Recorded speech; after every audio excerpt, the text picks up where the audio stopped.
వస్తూ ఉంటాయి. మరి వేసవికాలం సీజన్ బాగా వచ్చినప్పుడు మనం మామిడి పళ్ళని ఆ సీజన్లో తప్పనిసరిగా తినాలి. కానీ చాలా మందికి మామిడి పళ్ళు తినటం ద్వారా వేడి చేయటం అనేది జరుగుతున్నది. నాకు మామిడి పళ్ళు తింటే మోషన్లో బ్లడ్ పడుతుంది అని కొందరు అంటుంటారు. పైల్స్ ఎక్కువ అవుతాయి అని కొందరు అంటుంటారు.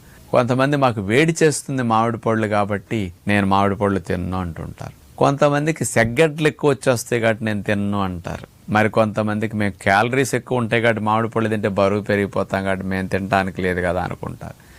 షుగర్ వ్యాధి ఉన్నవారు కూడా మామిడి పళ్ళు నేను తినడానికి లేకుండా అయిపోయిందని వాళ్ళు ఫీల్ అవుతుంటారు. మరి ఇలాంటి ఇబ్బందులు రాకుండా మామిడి పండుని ఈ సీజన్లో మీరు ఎలా తింటే మంచిది, అన్ని బెనిఫిట్సే వస్తాయి. అసలు నష్టం ఏ విధంగా ఇప్పుడు చెప్పిన వాళ్ళు ఎవరికీ రాకుండా ఉండాలంటే ఎలా వాడాలి. మామిడి పండు తినే తీరులో మనం చేసే కొన్ని తప్పులు ముఖ్యంగా చేయకుండా ఉంటే చాలా మంచిది. మొట్టమొదటిది ఏమిటి అంటే మామిడి పండ్లు